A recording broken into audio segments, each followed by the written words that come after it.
ప్రభునందు ప్రియమైన సహోదరి ప్రైజులండి. ఈరోజు వాక్యానికి వెళ్ళి ప్రారంభం చేసుకుందాం.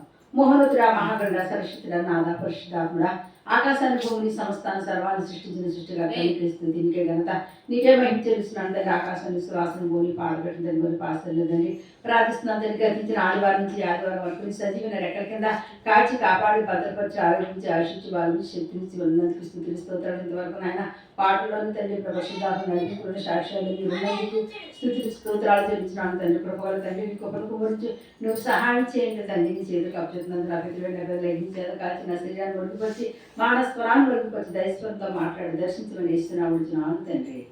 ఆమె మరి ఈరోజు మన వాక్యం అంశం ఏంటంటే మరి యెహోవానికి తోడుగా ఉన్నాడు. మరి యెహోవా వానికి తోడుగా ఉన్నాడు. మొదటి సమూయేలు 16వ అధ్యాయము 14వ వచనం చదవండి. యెహోవా ఆత్మ సౌలును విడిచిపోయి యెహోవా యొద్ద నుండి దురాత్మ ఒకటి వచ్చి అతన్ని వెరిపింపగా సౌలు సేవకులు దేవుని యొద్ద నుండి వచ్చిన దురాత్మ ఒకటి నిన్ను వెరిపించి ఉన్నది. మా ఏలినవాడా నీవు ఆజ్ఞయము నీ దాసులమైన మేము సిద్ధంగా ఉన్నాము. సితార చమత్కారముగా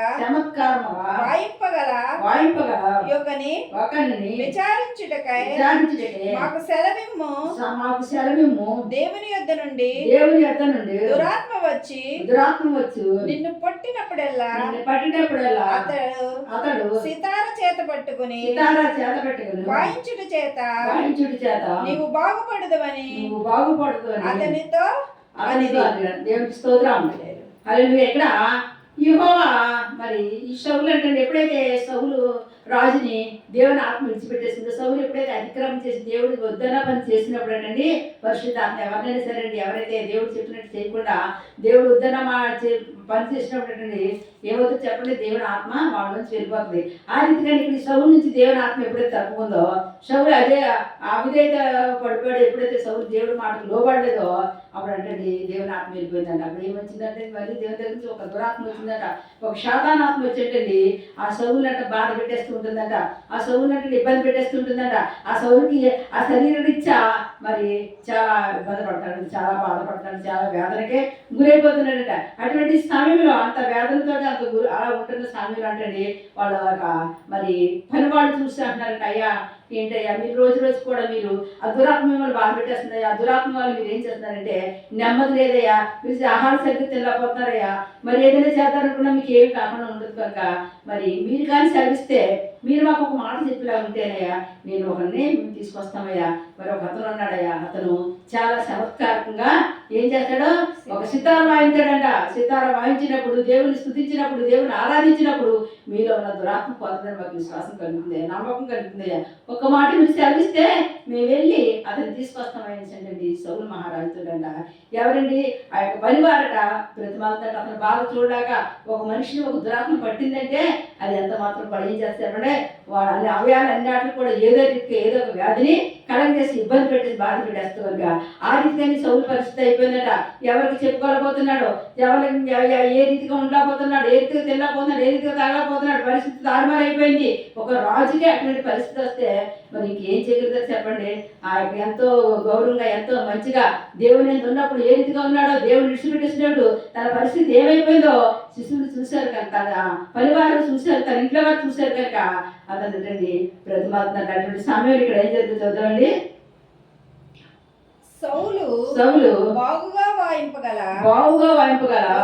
ఒకరిని విచారించి నా యొద్దకు తీసుకొని రండని తన సేవకులకు సెలవీయగా వారిలో ఒకడు చిత్తగించుము బెత్లెహేముడైన యెషై యొక్క కుమారుల్లో ఒకని చూచి తిని అతడు చమత్కారముగా వాయింపగలడు.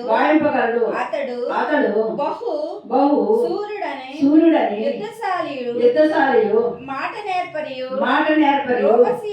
రూపసీయుడై ఉన్నాడు. మరియు యెహోవా వానికి తోడుగా వారికి తోడుకున్న దేవుని నామానికి మహిమ కలుగును గాక. ఇక్కడ సౌలు గారితో ఆ సేవకులు సాక్ష్యం చెప్తున్నారంటే ఏమి సాక్ష్యం చెప్తున్నారంటే ఇక్కడ మరి ఏంటి సంగతి అంటే యెహోవా ఎవరండి? యెహోవా ఆత్మ అంటే ఎవరికి తోడుకుందంటండి? ఆ సౌలుకి తోడుకుంది. ఆ సౌలుకి అంటే దావీదికి తోడుకుందంట. దావీదికి తోడుకుంది కనుక మరి అతను అంటే చాలా చమత్కారంగా చాలా బాగా వాడుకోగలుగుతాడు. అతను ఎవరంటే ఎస్సీ కుమార్లో ఒక కొడుకు, ఎస్సీ కొడుకులో ఒక కొడుకు కనుక అతనికి మరి 80 కొడుకులు ఉన్నారు కనుక మరో కొడుకు అనేసి అంటే ఎవరు చెప్పారంటండి? ఈ సేవకులట ఎవరు చెప్తున్నారండి? ఆ రాజుతో చెప్తున్నారట. ఆ రాజుతో చెప్తే రాజుగారు ఎప్పుడైతే అడిగారో రాజుగారు ఈ యొక్క మరి దావీదు గురించి చాలా గొప్పగా చెప్తున్నారంటే ఏం చెప్తున్నారంటే అతను రూపవంతుడు, మరి తర్వాత ఏంటంటే సౌందర్యవంతుడు కాకుండా, బలశూరుడు కాకుండా, యుద్ధశూరుడు కాకుండా అతను ఏంటంటే మాట నేర్పడతాను ఉంది. అది కాకుండా దేవుని ఆత్మ తనలో ఉంది. దేవునికి స్తోత్రం. హల్లెలూయా. ఇక్కడంటండి మరి యెహోవానికి తోడుగా ఉన్నాడు. ఇవన్నీ చేయడానికి కారణం ఏంటంటే పరిశుద్ధాత్మ దేవుని ఆత్మ తనతో ఉంది. అతడు ఆత్మచేత అభిషేకించబడ్డ వ్యక్తి కనుక అతను ఏదైనా చేయగలడు. ఎటువంటి పెద్ద సమస్యలైనా సరే విడుదల చేయగల సర్వశక్తివంతుడైన దేవుని దాసుడే ఉన్నాడని అంటండి ఆ శిశువులు అంటే ఎవరికి? ఆ యొక్క సేవకులంట సౌలు గారికి అంటండి చెప్తున్నారండి. ఆ సౌలు గారికి చెప్పగానే ఇక్కడ మరి సౌలు ఏమంటున్నాడు చూద్దాం ఒకసారి 19వ వచనం. సౌలు యెషయి యొద్దకు దూతలను పంపి గొర్రెల యొద్దనున్న నీ కుమారుడైన దావీదును నా యొద్దకు పంపమనెను. అప్పుడు యెషయి ఒక గాతము మీద రొట్టెలను ద్రాక్షరసపు తిత్తిని ఒక మేక పిల్లను వేయించి తన కుమారుడైన దావీదు చేత సౌలు వద్దకు పంపెను. దేవునికి స్తోత్రం. ఎవరు పంపించి సౌలు ఎదురు పడంట. ఎప్పుడైతే ఈ యొక్క సౌలు ఎస్సీకి దూతల చేత కౌలు పంపించాడో ఏంటంటే రాజుగారు మాట్లాడతారు కదా, రాజుగారు మాట్లాడి ఎస్సీ అన్నాడంటే ఈయన అన్నాడంట. అలాగైతే నా కొడుకు ఎక్కడ ఉన్నట్టు వస్తుంది, దావీదు ఎక్కడ ఉన్నాడండి? గొర్రెలు కాచుకుంటూ ఆ గొర్రెలు మేపుకుంటూ ఆ దేవుడి మాటలు ఆ దేవుడి పాటలు పాడుకుంటూ ఆ యొక్క అరణ్యంలో ఉన్న దావీదునంటండి తండ్రి కౌలు చేశాడంట. ఏ నాన్న అంటే పలానా రాజుగారికి పలానా ఆయనకి నువ్వు అవసరం ఉందంట, నీ అవసరం కావాలంట, మరి ఆయన రమ్మంటున్నారు కనుక నువ్వు వెళ్ళు. అతని దగ్గరికి పెద్దల దగ్గరికి వెళ్ళినప్పుడు, అధికారి దగ్గరికి వెళ్ళినప్పుడు గుట్టి చేతులు వెళ్ళకూడదు కనుక, దేవుని సన్నిధికి వెళ్ళినప్పుడు గుట్టి చేతులు వెళ్ళకూడదు కనుక నువ్వేం చేస్తావంటే మరి ఆయన దేవుని సముఖం ఉన్న వ్యక్తే. మరి ఎందుచేత అతని పరిస్థితి అరగైపోయింది నాకు తెలియదు కనుక నువ్వు వెళ్ళి ఇదిగో నేను చెప్పినట్టుగా నువ్వేం చేస్తావంటే ఈ మేకపిల్లని ఈ యొక్క ద్రాక్షారపు రొట్టెలు ఇవన్నీ తీసుకొని వెళ్ళమని అంటుంది. మరి గాడి మీద అంటండి ఎవరు పంపించాడంటండి? దావీదుని అంటండి తండ్రి సౌలు ఇంటికి పంపడం జరిగిందంటండి. ఆ తర్వాత ఇక్కడ చదువుతామమ్మా 23వ వచనము 22. అంతటా సౌలు దావీదు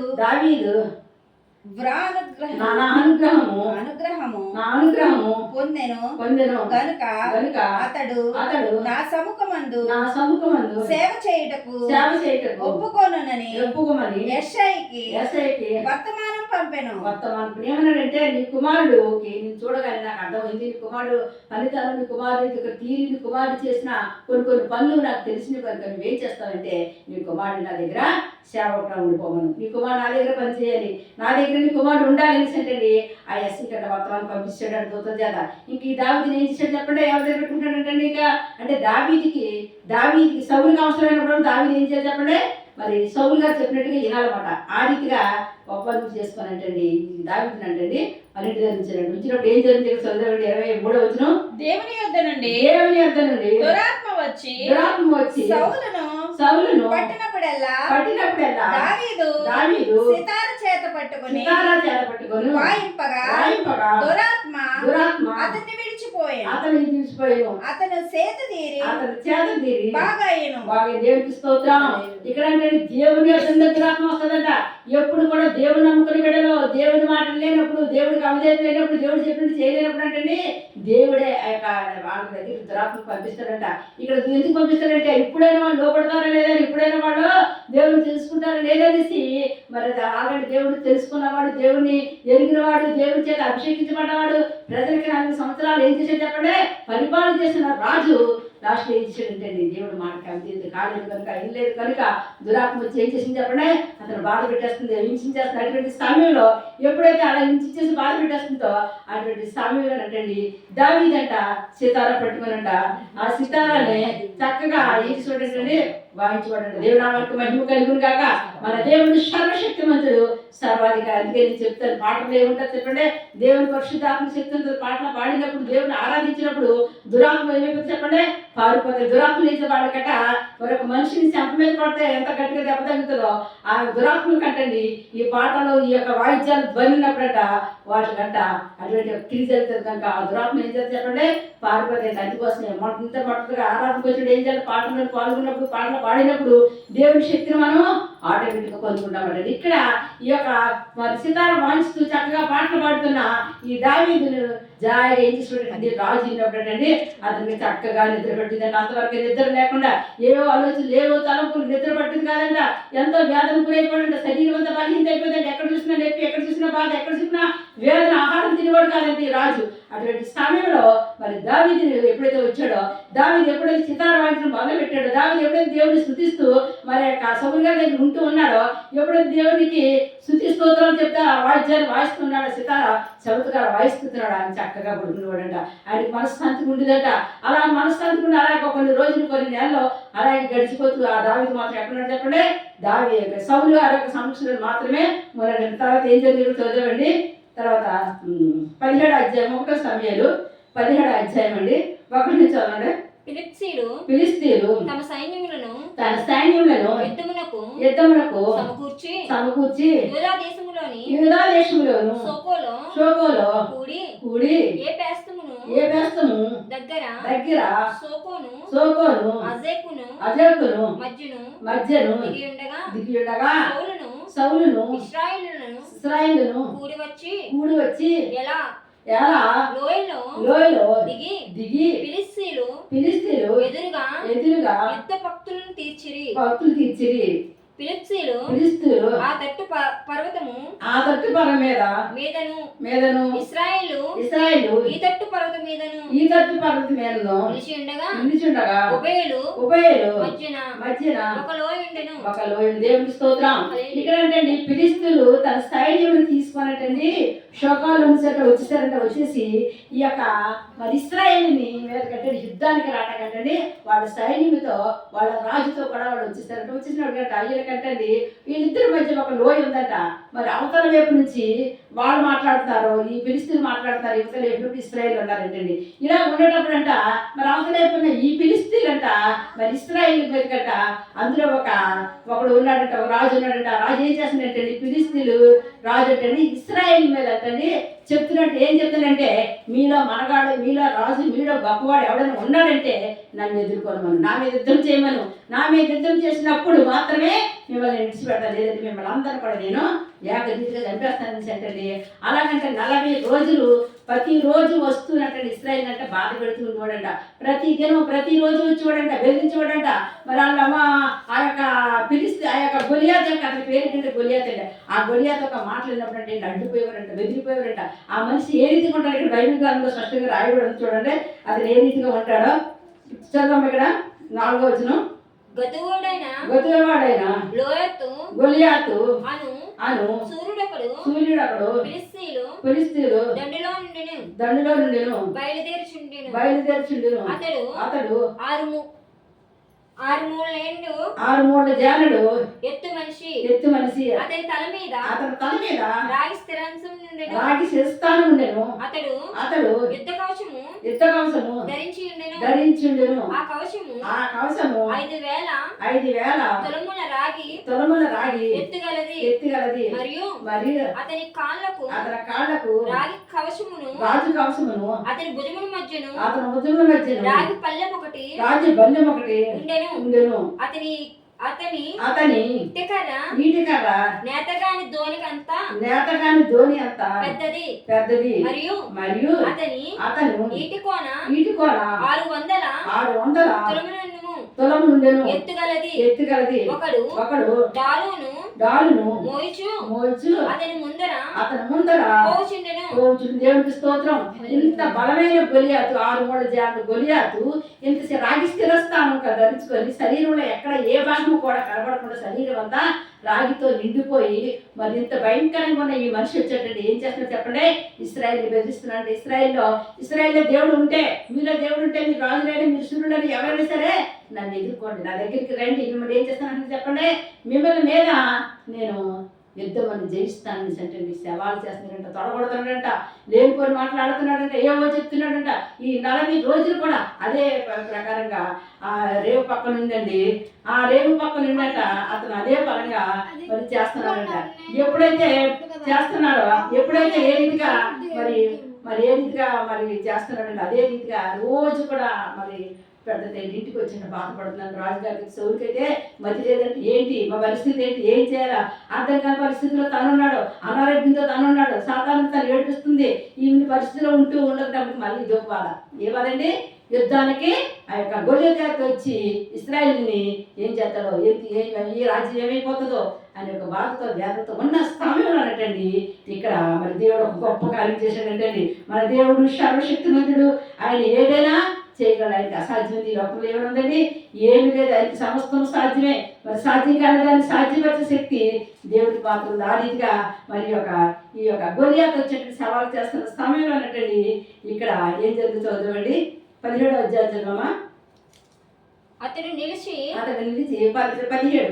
17 అమ్మా, 17 దావీదు బెత్లెహేములో తన తండ్రి గొర్రెలను మేపుచు సోలోనొద్దకు తిరిగి పోవచ్చు వచ్చును నిండెను. ఆ ఫిలిష్తీయుడు ఉదయమును సాయంత్రమును బయలుదేర్చు 40 దినములు తన్ను తాను అగుపరుచుకుంటూ వచ్చాను. ఇలా చేస్తూ ఉంటాడు కదండి.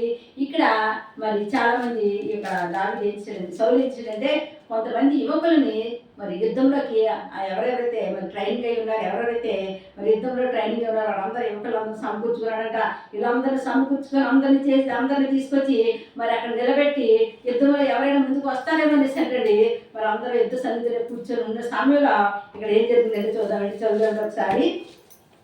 17వ అధ్యాయం అండి, 17వ అధ్యాయము 17 యెషయా తన కుమారుడైన దావీదును పిలిచి నీ సహోదరుల కొరకు వేయించిన ఈ గోధుమలలో ఒక తుమ్మెడును ఈ 10 రొట్టెలను తీసుకుని దండులోనున్న సహోదరుల దగ్గరకు త్వరగా పొమ్ము మరియు ఈ 10 జిన్ను గడ్డలు తీసుకొని పోయి వారి సహస్రాధిపతి ఇమ్ము. నీ సహోదరులు క్షేమంగా ఉన్నారో లేదో సంగతి తెలుసుకుని వారి వద్ద నుండి ఆనవాలు ఒకటి తీసుకుని రమ్మని చెప్పి పంపివేశాను. దేవుడి స్తోత్రం. ఇక్కడ ఆల్రెడీ మరి సౌలు కుమారులు కూడా ఎక్కడో యుద్ధంలో ఉన్నారు. వాళ్ళు బాగా చదువుకున్నారు, అన్ని నేర్చుకున్నారు కనుక మరి రాజుగారి దగ్గర యుద్ధానికి అనేసి పంపించాడు కనుక మరి తండ్రికి భయం పెట్టేసుకుంది. ఏం పెట్టేసుకుందంటే నా కొడుకులు ఎలా ఉంటారో ఏంటో ఏమో తెలియదు కనుక మరి ఇంటి చిన్నవాళ్ళు పంపితే వీడు వెళ్ళేది సమాచారం నాకు తీసుకొస్తాడని అంటే మనసు ఆపుకోలేక ఆ శతాధిపతికి ఎంతమంది ఏమిటి మరి పట్టుకెళ్ళి ఇస్తే అతను లోనకు పంపిస్తాడు కదండి. అందుకనేసి ఈ జిల్లు గడ్డలో వీడికి ఏవైతే అన్ని పట్టుకున్నట్టండి. ఈ దావీదంట గొర్రెలు కాసుకున్న దావీదంటే ఎక్కడ బయలుదేరి యుద్ధంలోకి వెళ్ళాడు. దేవుడికి స్తోత్రం. యుద్ధానికి అక్కడ అస్త్రాలు ఎందుకు పనికిరాడు? ఎందుకంటే మరి దావీదుకి ఏ అర్హత లేదు ఆ యుద్ధంలోకి వెళ్తాకే కనుక ఆ యుద్ధంలోకి ఎవరు వెళ్ళాలి చెప్పండి? సౌలు గారు ఎవరినైతే నియమించాడో, ఎవరెవరైతే యుద్ధానికి సన్నిధిలో ఉన్నారో వాళ్ళు మాత్రం రావాలి తప్పని పయ్యోడు అటాకించారు. అటువంటి సమయంలో అనుకూల పరిస్థితుల్లో మరి ఎవరు అడగడం జరిగింది? దావీదు అడగడం జరిగింది. దేవుడు నామానికి మహిమ కలుగును గాక. మనకి ప్రతిదానికి సమయం ఉంది. ఏ సమయం దేవుడు ఏం చేయాలనుకుంటున్నాడో ఏ సమయం దేవుడు నీకు ఏది ఇవ్వాలనుకున్నాడు, ఏ సమయం దేవుడు నెచ్చించాలనుకున్నాడు, ఏ సమయం దేవుడు నీకున్న ఆర్థిక ఇబ్బంది నుంచి నీ రోగం నుంచి విడుదల చేయాలనుకున్నాడు. ఆయన ఇష్టం కాదు, మన ఇష్టం కాదండి. మరి దావీదు మరి ఎవరు తోడుకున్నారని చెప్పాడండి, దేవుడు తోడుకున్నాడు కనుక, దేవుడు ఆత్మ చేత అభిషేకించబడిన దావీదు కనుక మరి దావీదు అంటే ఏ సమయం దావీదుకి ఏమి చేయాలనేది ఎవరికి తెలుసండి, ఆ దేవుడికి తెలుసు కనుక ఆ దేవుడే మరి యెషయా ద్వారా ఏ తండ్రి అయితే నువ్వు పనికిరాని వాడు, ఏ తండ్రి అయితే నువ్వు అర్హత లేదనేసి మరి ఆ గొర్రెలు కాసుకుని అక్కడ పెట్టేశాడు, ఆ తండ్రి చేత ఎద్దు భూమిలో పంపడాకంటే దేవుడు ప్రోత్సహించాడు. అందుకండి దేవుడి కృప కోసం మనం ఏం చూడాలని ఎదురు చూడాలంట. దేవుడు అందుకని ఆయన బలిష్టమైన చేతి కింద దేన మనసుతో ఉండాలంటండి. ఎప్పుడైతే దేన మనసు కలిగి మనం ఎప్పుడైతే దేవుని మనం ఉంటామో దేవుడు తగిన సమయం మనల్ని ఇచ్చిస్తాడండి. అందుకే వాగ్దానం చేసిన దేవుడు నమ్మదగిన వాడు, మనకి నీకు చేసిన ప్రతి వాగ్దానం నెరవేరుస్తాడు.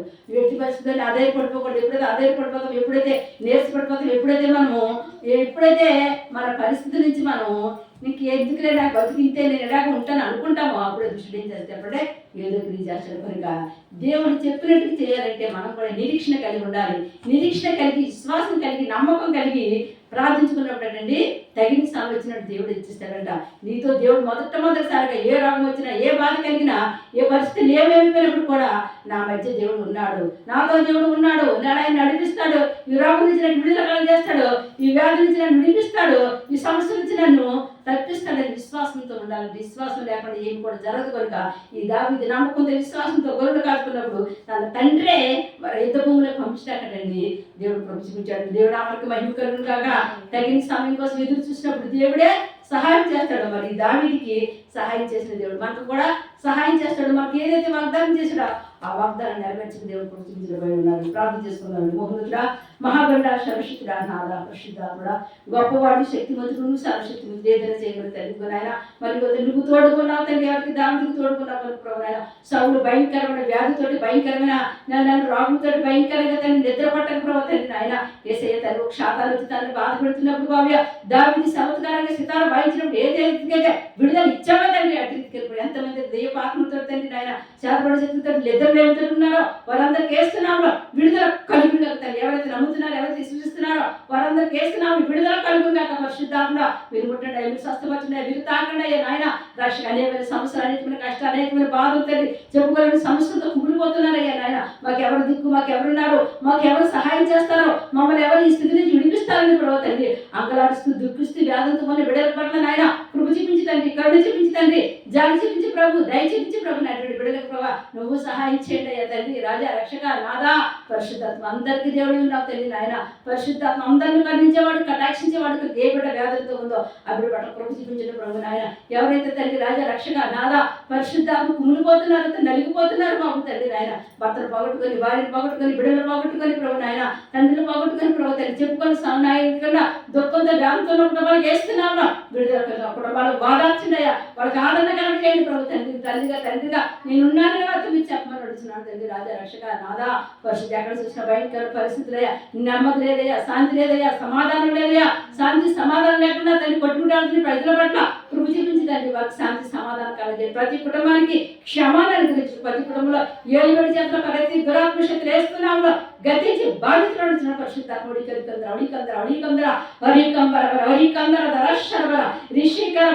వేసి శక్తిగా నామలో నదిలేసి ఏలుబడి చేతున్న ప్రతి దురాత్మ శక్తులు వేస్తున్నాము గతించి బాధించదండి. ప్రతి కుటుంబానికి స్వస్థత కలిగజేయండి. ప్రతి నాయన మనిషిని మీరు పట్టుకోవడం వాళ్ళు వేసారు తండ్రి. వ్యాధితో బాధపడుతున్న వారిని పుట్టండి అయ్యా నాయన. తండ్రి దయ దీపాత్మతో విడిచిపడుతున్న విడుదల దయచేసి విడిపించమని అడుగుతున్నాడు తండ్రి నాయన. పరిశుద్ధాత్మ కృప చూపించు, కరుణ చూపించు ప్రభు నాయన. ఈ రోజు ఎవరైతే నాయన హాస్పిటల్లో డెలివరీ అవుతుందో అవిడ చిల్డ్రన్ డెలివరీ అయిపోతుంది. ఈ రోజు ఎవరికైతే ఆపరేషన్ చేయించుకున్నారో తండ్రి వాళ్ళకి మంచిగా ఆపరేషన్ చేసి క్షేమంగా సురక్షితంగా బయటకు వచ్చి కృప ఇచ్చేదండి నాయన.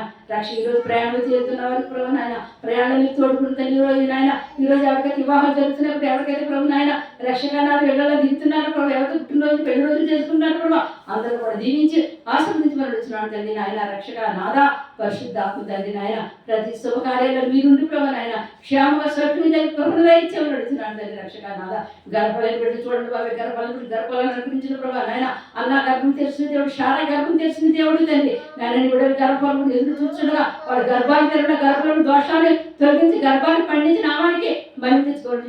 వివాహాలు తెప్పించండి, ఉద్యోగాలు తెచ్చండి, వ్యాపారాలు లేని పిల్లలు నాకు వ్యాపారాలు అనుగ్రహించండి బాబు నాయన. చిన్న పనులు పెద్ద పనులు చేసుకుంటూ చేతి పనులు చేసుకుంటూ ఇప్పుడు బతుకుతున్న బిడ్డలకి నాయన తండ్రి మీరు సహాయంగా ఇచ్చి నడుచున్నాడు. అందరూ దీవించండి, ఆస్వాదించండి. క్షేత్రాన్ని కృపాన్ని కావుగా ఈ అస్తము తోడు గురించి వాళ్ళకి క్షేమంగా సురక్షంగా గృహాల నుంచి కృపణ ప్రయాణమంతా మీరు తోడు నీడ అనుగ్రహించమని నడుచున్నాడు. అందరిని దీవించండి, ఆస్వాదించినప్పుడు వచ్చిన బిడ్డలు జ్ఞానం నుంచి తెలిపించి బాగా తండ్రి వాళ్ళ బాగా చదువుకున్న కృపను అనుగ్రహించబడుతున్నాం తండ్రి నాయన. పరిశుద్ధ విదేశాలను చదువుకున్న బిడ్డలు తండ్రి వాళ్ళు బాగా చదువుకుని ప్రభుత్వాన్ని వాళ్ళు ఇదే నిమిత్తం చదివారో ఆ చదువులో తండ్రి దాన్ని మంచిగా పాస్ ఉద్యోగాలు వచ్చే కృప వేస్తున్నావు కలెక్ట్ తండ్రి. అందరిని దీవించి మా ప్రార్థన గోపుడికి ఎంతమంది పోలీసు ప్రార్థన చేసుకున్నారు వారందరూ దీవించి ఆస్వాదించమని నడుస్తున్నాను ఆయన. పరిశుద్ధి ఎంతమంది వాక్యం వింటున్నారో తల్లి మౌతారు ఎంతమంది వాక్యం వింటున్నారో వాళ్ళ కుటుంబానికి క్షేమం కలగజేయండి ప్రభావ, ఆరోగ్యంతో కలగజేయండి ప్రభావ తండ్రి నాయన. అన్ని విషయాలు వేరు చేసి దీవించి ఆస్వాదించి రక్షణ బిడ్డకి రక్షణ, మారు మనుషుల బిడ్డకి మారు మనసు, పరిశుద్ధాత్మ బిడ్డకి పరిశుద్ధాత్మ ఇచ్చాడు. ప్రతి చారిత్రక సంఘాన్ని జ్ఞాపకం చేసుకోండి, సేవకులు జ్ఞాపకం చేసుకోండి, సేవకురాలను జ్ఞాపకం చేసుకోండి, ప్రజలందరినీ జ్ఞాపకం చేసుకుని అందరినీ దీవించి ఆస్వాదించిన ప్రభుత్వం మీ గొప్పని కాపుదల ఈ అస్తము తోడు గురించి వేసి శక్తివంతమైన నామన ఈ ప్రార్థన అంతా మీకు సమర్పణ చేసుకుని నామా పరమ తండ్రి. ఆమేన్. God bless you.